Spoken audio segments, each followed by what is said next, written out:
Conversation with Tammy Curry brought to you by Marcus and Mack, a law firm representing injured people. It is called the Christmas Tour of Indiana, and Tammy's going to explain that to us. So, Tammy, this is more than just one organization or one event. You've put together a pretty nice event here.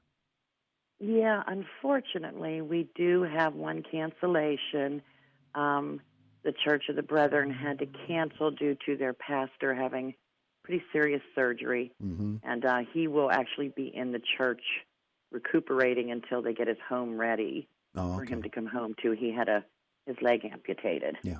So that they are out. However, I have been in contact with Joyner Family Farms, and they are also having an open house the same day to showcase their new event barn. Okay. So I can't give you the exact address, but you can find everything online. And, of course, Trees for Troops. I reached out to Kevin to see if it was okay if we included them in our advertising and kind of made this little Christmas tour of Indiana so people have some place to go and have some fun, safe fun for the day. There you go. So give us the wheres and the whens. Okay, our event is going to be held at the S&T Arena on Saturday, December 5th from 10 a.m. till 5 p.m. It's called a Country Fair Christmas. We have about 50 vendors, indoors and outdoors. God love them. Some of our vendors, due to capacity limitations, offered to get a propane heater in their tent with walls and go outside. So you got to give them a lot of credit. Yeah. I mean, these businesses are struggling. So you will see the lengths they will go to keep their businesses going and regain some footing that they've lost throughout this whole ordeal we've been put through. So, yeah. Well, good on them for doing that. I know. We're also having prayers for Peyton there as well, the young girl who was severely burned in a car accident. They will be there with their booth. We have our food truck. Ray is going to be there with the pig rig, enduring whatever weather we have that day too. But of course he'll be in shelter. But we have a really nice variety of vendors this time from all over. I've had interest come in from the eastern part of the state, the middle part of the state, wanting to be in on this event. Of course, the distance and travel didn't make that doable for them, but we have a lot of local people that are really, really, really great people, and they have been with us throughout our whole summer of the Country Fair Market, too. Yeah. Okay. So. And folks just need to remember that when you go, mask up and keep your physical distance, and you should be fine. Avoid getting into Correct. big crowds of people. Yeah, we did have to come up with COVID guidelines in order to rent the facility. White Township has that requirement, and we did meet that. Right now, due to last week's announcement, we're only allowed to have 120 on the floor on the turf side. Okay. So, sadly, we had to reduce our amount of vendors, too, and limit them to only having one at their booth so we could allow more shoppers to come in. We're allowed to have around 80, I think, in the bleachers to wait. So what we've done is we've enlisted the help of some friends and some of our vendors who are willing to be counters. And I don't know if you probably saw that at Walmart and different places where they had someone outside with a clipboard and they were keeping track of how many would go in, and then they'd radio over to, or the exit people would radio and say how many left. So we're gonna use that as a way to control it and keep track of it. I will have a box of masks there available if anybody forgot theirs or whatnot. Hand sanitizer will be available at every booth. That is a requirement that I have had all along, that each vendor provide hand sanitizer to the customers. So we're doing everything in our power to follow guidelines, and we hope that the community understands there may be a little bit of a wait. We appreciate those who have the patience to do that, to help our local businesses keep thriving. And we just want everybody to come out, have a nice day. We do have the Brush Valley tractor train there for the kids again. So the kids will have a little ride on the little, I hope they have it blinged up for the Holiday Express or something. I'm sure there will be something, yeah. I they'll do hope something so. nice. Yeah, I think so. They're a great group of people too, the Brush Valley Tractor Club. So they're always there when we need them, Hmm.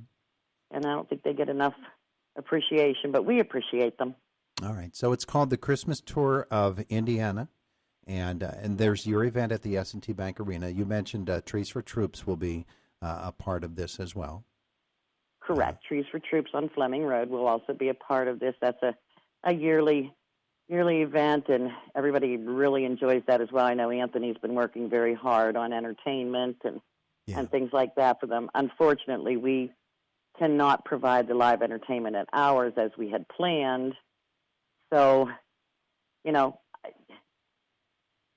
I think people should just get out that day. I know the weather may not be the greatest. Of course, we're not going to have all this snow, I don't think, which is probably a good thing for travel. But go out, listen to some music, support Trees for Troops.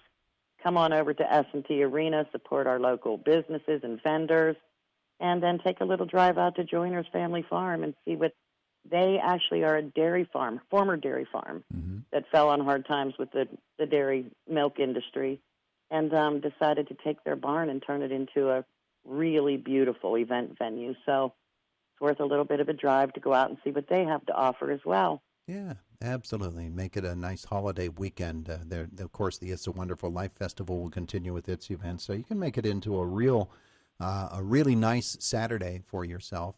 Your event, again, Tammy, is from what time to what time? 10 a.m. till 5 p.m. 10 a.m. to 5 p.m. Beautiful. Anything else, And folks? we'd like to ask that, typically when these things happen, we get people converging all at once, right in the beginning. And if we could just kind of get people to meter their time out and not converge all at once, then there won't be that period of wait that we're anticipating doesn't happen, because we want everybody to be able to come in and shop and browse around. But like I said, the bleachers will be a waiting area, and as people exit the building, then people from the bleachers will be called down to join. Okay. It does sound so confusing and whatnot, but it's the only way we could do this and still be able to serve the community and have our vendors be able to have a day to make some money, some extra Christmas money, and help their families out too. And people have learned. People have adapted, and they've learned that there are things that are a little bit different than in the past, and I think we're all able to cope with those changes. And if we're not, we just need to get a little bit more holiday spirit, and that's what this event is all about. All right. No Grinches. There you go. All right, Tammy, anything else folks need to know about the event coming up this weekend? Nope, just we hope everybody comes out and visits all these different places. I believe there may be something going on in Marion Center at the high school, too. Didn't get that confirmed, but that may be online as well. So as our market goes, I have always tried to encourage people to go to other venues, even if they're on the same day, because, let's not be, piggish about this. Nobody's going to spend their whole day at one event. And, so I really like to encourage people to visit these other events that are happening in the county. And I think it helps them, and it really helps the people get out and be able to just mingle around a little bit with other people in the community. So yeah. Okay. That's what we're doing. Good shape. Tammy Curry, thank you so much for coming on and visiting with us this morning. Appreciate it. Thanks for having me, Todd. Have a great day today. You too. It is the voice of Indiana County, WCCS 101.1 FM and AM 1160 and AM